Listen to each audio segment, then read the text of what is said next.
વિસાવદરની કે ગોપાલ ઇટાલિયા કેટલી લીડ, કિરીટ પટેલ ગોપાલ ઇટાલિયાની કેટલી લીડ કાપી શકે છે. 14,000 મતથી આગળ ગોપાલ ઇટાલિયા જોવા મળી રહ્યા છે. અત્યારે 12 વાગ્યા છે, 2 વાગ્યા સુધી તો ચૂંટણી પૂર્ણ થઈ જવી જોઈએ, મને એવું લાગે છે. અરે મારા મત મુજબ તો 1 કલાકમાં તો કદાચ સમગ્ર પરિણામ આવી જવું જોઈએ, ચિત્ર સ્પષ્ટ થઈ જવું જોઈએ. વિસાવદરમાંથી આમ આદમી પાર્ટીના કાર્યકર્તાઓ જશ્નનો માહોલ તો બનાવી દીધો છે, જશ્ન ચાલી પણ રહ્યો છે અને કડીમાં તો ભારતીય જનતા પાર્ટી ફિક્સ થઈ ચૂકી છે 35,000ની લીડ સાથે.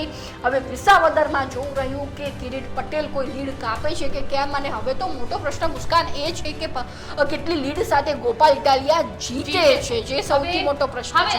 હવે મિક્સો શું થશે ખબર છે, લીડ થી ફરક નહીં પડે. હવે લીડ જીતી ગયા છે, હવે લીડ થી ફરક નથી.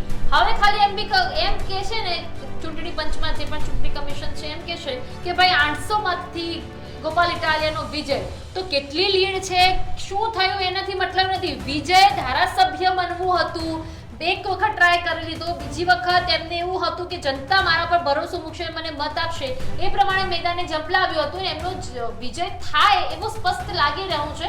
પાછી એ નહીં વિચારે ગોપાલ ઇટાલિયા કે ભાઈ કેટલી એક મતના લીડથી પણ જીત મળી છે, તો એને એવું થયું ચલો એક તો છે. એકવાર કમેન્ટ સેક્શનમાં મુસ્કાન નજર કરી લઈએ, જેમાં પટેલ જયંતિ દ્વારા એવું જણાવવામાં આવ્યું છે કે સૌરાષ્ટ્ર વિલ સેલિબ્રેટ દિવાળી, એટલે કે જો ગોપાલ ઇટાલિયાની જીત થાય છે. એવું પણ જણાવવામાં આવ્યું છે પટેલ જયંતિની જ વાત કરી રહ્યા જી એની જ વાત. Okay, order pizza for relief. Okay, તો તમે અમારા માટે અહીંયા ઓર્ડર કરો, કારણ કે અમે સમાચાર પહોંચાડી રહ્યા છે, સતત અપડેટ્સ આપી રહ્યા છે. રિલીફની જરૂર અમારે ક્યાંક ને ક્યાંક છે. તો જયંતિભાઈ તમે થોડા પિઝા અમને મોકલાવજો, એટલે અમે થોડું અહીંયા જમી પણ લઈએ અને બીજા સમાચાર તમારી સાથે પહોંચાડીએ. બાકી કીધું છે કે thanks to CR Patil for helping Gopal Italia. આ થોડું ખોટું. CR પાટીલ અને ગોપાલ ઇટાલિયાને મદદ કરે એવું ન બને ભાઈ, કારણ કે વિપક્ષના નેતાઓ છે, આમને સામને રહેવાવાળી પાર્ટી છે, એટલે કદાચ આ ના બને. એટલે આના પર હું સમર્થન નથી આપતી. બાકી આઈ માની કૃપા 55 વિધાનસભાની સીટે ગોપાલભાઈ એવું કહેવું છે એમને. જી, બાકી લોકોનું તો એવું કહેવું છે ભાઈ પિઝા ઓર્ડર કરીએ છીએ, તમે મોકલાવો તો અમે ખાઈ પણ લઈએ થોડા. એટલે અહીંયા લોકોને હવે ખબર પડી ગઈ છે. હવે આપણે અપડેટ્સ આપીશું તો બી લોકોને એવું છે કે ગોપાલભાઈ આવે છે, ગોપાલભાઈ આવે છે, અને કડીમાં તો ફિક્સ છે કે ભારતીય જનતા પાર્ટી આવવાની છે. 17 રાઉન્ડ પૂર્ણ થયા ત્યારે પણ અમે કીધું હતું 18મો રાઉન્ડ પૂર્ણ થયો. 19મા રાઉન્ડના સૌથી મોટા સમાચાર ખાસ આપી દઉં છું કે 17મા રાઉન્ડ પૂર્ણ થયો ત્યારે ગોપાલ ઇટાલિયા આગળ હતા. કડીમાં 17 રાઉન્ડના અંતે ભાજપ 38,768 વોટથી આગળ જોવા મળી રહ્યું છે. કડીમાં 19 રાઉન્ડના અંતે ભારતીય જનતા પાર્ટી 38,768 વોટથી આગળ જોવા મળી રહ્યું છે. એટલે ક્યાંક ને ક્યાંક મોટી લીડ કહેવાય. ભારતીય જનતા પાર્ટી જીતે છે એ ચોક્કસ છે. કડીમાં તો ચોક્કસ છે કે અને આપણે એક્ઝિટ પોલ હવે આપી પણ દઈએ છીએ કે ભારતીય જનતા પાર્ટી જીતે. જશ્ન મનાવવાની તૈયારી કરો. હજી વિસાવદર વાળા થોડી વાર જુઓ, બાકી થોડી રાહ જોવાની જરૂર છે, કારણ કે જે રીતે હાલમાં 3 થી 4 રાઉન્ડ છે, કારણ કે ગોપાલ ઇટાલિયાની એટલી મોટી લીડ પણ ન કહી શકાય મુસ્કાન. 14,000ની લીડ છે, કદાચ કપાઈ પણ જાય, પરંતુ હાલમાં કડીનું ચિત્ર તો સ્પષ્ટ થઈ ચૂક્યું છે. ભારતીય જનતા પાર્ટી લીડમાં છે, બહુ મોટી લીડમાં છે. હવે ગોપાલ ઇટાલિયા શું કરે છે તે સૌથી મોટો પ્રશ્ન. અને લાઈવમાં સતત જોડાયેલા રહેજો અમારી સાથે દર્શક મિત્રો, તમને સતત અપડેટ્સ, અમે પહેલા અપડેટ્સ આપતા રહીશું. જેવી અપડેટ્સ આવશે સતત તમારા સુધી પહોંચાડતા રહીશું. કમેન્ટ સેક્શન એક્ટિવ રાખજો, તમારું મંતવ્ય શું છે તે જણાવતા રહેજો. અમારા પોલ જે અમારા દ્વારા મૂકવામાં આવ્યું છે તેમાં વોટ કરતા રહેજો અને તમારું મંતવ્ય તો જણાવતા રહેજો. લાઈવ 24 ન્યૂઝને સબસ્ક્રાઇબ પણ સાથે કરતા રહેજો, એટલે અપડેટ્સ તમને મળતી રહે. જી મુસ્કાન, હવે વિસાવદરમાં ગોપાલ ઇટાલિયાની જીત પાકી છે અને નક્કી પણ છે, કારણ કે એનો એક ઉદાહરણ જો આપણે આપી શકીએ તો એવું, કારણ કે જુઓ ભારતીય જનતા પાર્ટીમાં કડીમાં જે જીતે છે એમના રમેશ ચાવડાએ એવું કહ્યું કે ભાઈ ઈવીએમમાં ક્યાંક ને ક્યાંક લોચા છે, કોંગ્રેસના જોડે છે. હવે કદાચ ભારતીય જનતા પાર્ટી એ ખેલ કરી શકે, કારણ કે ભારતીય જનતા પાર્ટી હવે 2027માં આવી રહી છે વિધાનસભાની ચૂંટણી.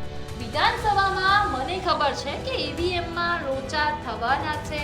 એ પહેલા બી આપણે જોતા આવ્યા છીએ ને અત્યારે બી આપણે જોઈએ છીએ, પરંતુ અત્યારે લોચા નથી. એ હું સ્પષ્ટ નથી કરતી અત્યારે લોચા નથી, પરંતુ વિધાનસભા 2027ની તૈયારીઓ ભાજપ અત્યારથી કરી રહ્યું છે. અને ભાજપ જો ત્યારે કંઈ ગડબડ કરે છે ત્યારે ભાજપ પાસે એક આવો પ્રશ્નનો જવાબ હશે કે ભાઈ જો ઈવીએમમાં લોચા હતા તો વિસાવદરમાં ગોપાલ કેવી રીતે જીત્યો. હા જી. એટલે કદાચ આ વસ્તુ થઈ શકે કે ગોપાલ ઇટાલિયા. બાકી મને એ પ્રશ્ન છે કે જો કડીમાં આટલી જંગી બહુમતીથી ભારતીય જનતા પાર્ટી જીતી શકતી હોય તો યાર વિસાવદરમાં બી તો જીતી જ શકે. એવું કેમ બને કે ભાઈ આટલી 15,000ની લીડ સાથે ગોપાલ ઇટાલિયા આગળ છે? હાલાકી ગોપાલ ઇટાલિયાએ મહેનત બહુ કરી છે, પરંતુ ભારતીય જનતા પાર્ટી આ રીતે હારે એવું મને નથી લાગતું યાર. કંઈક નહોતું લાગે છે મને આમ. જી, પણ હવે મુસ્કાન એ જે 3 થી 4 રાઉન્ડ બાકી છે, હવે જોઈએ છીએ કે છેલ્લા એ 3 થી 4 રાઉન્ડમાં કેવો માહોલ જોવા મળી રહ્યો છે. સતત અપડેટ અમે આપતા રહીશું. જોડાયેલા રહેજો લાઈવ 24 ન્યૂઝ સાથે. સબસ્ક્રાઇબ કરતા રહેજો, કમેન્ટ કરતા રહેજો. કોમેન્ટ સેક્શન તમારે એક્ટિવ જ રાખવાનું છે. તમારું મંતવ્ય સતત જણાવતા જ રહેજો. જી મુસ્કાન, શું છે કોમેન્ટ સેક્શન? કમેન્ટમાં તો એવું છે કે બધા એવું કહી રહ્યા છે આપણને કે પાર્ટી આપો, પણ અમે ક્યાંથી આપી? હું થોડી જીતી છું. અમે તો ખાલી સમાચાર પહોંચાડ્યા છે તમારા સુધી. સચોટ સાથે સમાચાર અમે તમને પહોંચાડ્યા છે. મિક્ષુ, તમે અહીંયા જોઈ શકો છો ગોપાલ ઇટાલિયા 65,290, કિરીટ પટેલ 51,220 અને નીતિન રાણપરિયા કે જે સ્થાનિક છે, એવો દાવો કરતા હતા કે હું સ્થાનિક છું, હું જીતીશ, પરંતુ સૌથી ઓછા મત એમના. સૌથી ઓછા. એટલે આ શરમજનક. કોંગ્રેસ માટે કહી શકાય. આ બંનેની કમ્પેરિઝનમાં માઇનસમાં વોટ જતા હોય તો એ નીતિન રાણપરિયાના છે, કારણ કે 4,798 મત એટલે એમને પણ જગદીશ ચાવડાના જેમ હવે બેકફૂટ કહીને ઘરે જવાની જરૂર છે.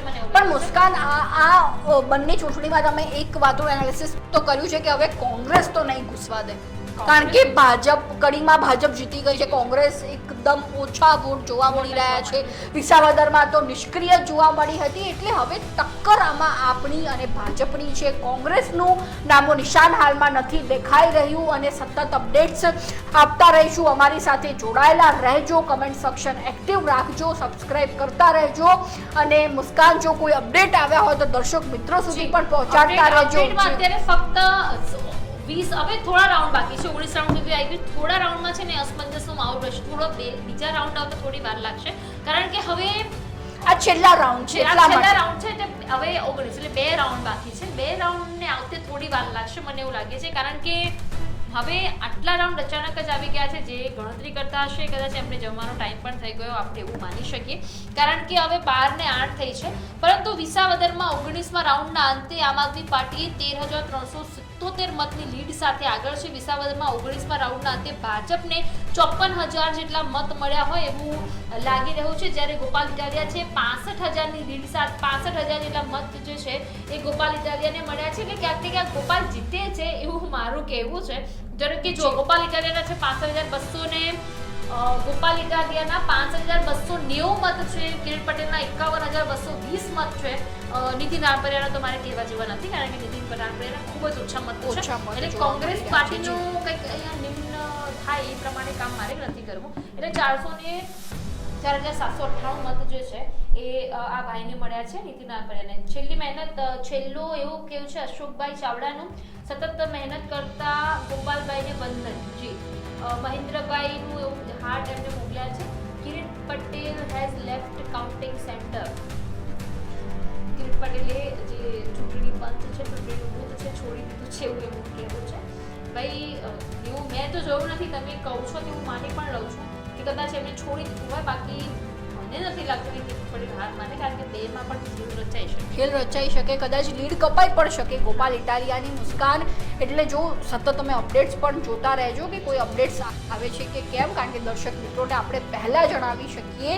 અને જે દર્શક મિત્રો કાગડોળે રાહ જોઈને બેઠા છે કે વિસાવદરમાં ગોપાલ ઇટાલિયા જીતે છે, કિરીટ પટેલ, પરંતુ હવે 2 રાઉન્ડ બાકી રહ્યા છે. બહુ મોટી એવી શક્યતાઓ નથી દેખાઈ રહી કે કિરીટ પટેલ જીત મેળવે. મુસ્કાન, જયેશ રાદડિયા માટે મોટો પ્રશ્ન છે. હવે ગોપાલ ઇટાલિયાની પ્રચંડ જીત અને પ્રચંડ જીત તરફ ગોપાલ ઇટાલિયા વિસાવદરમાં આગળ વધી રહ્યા છે.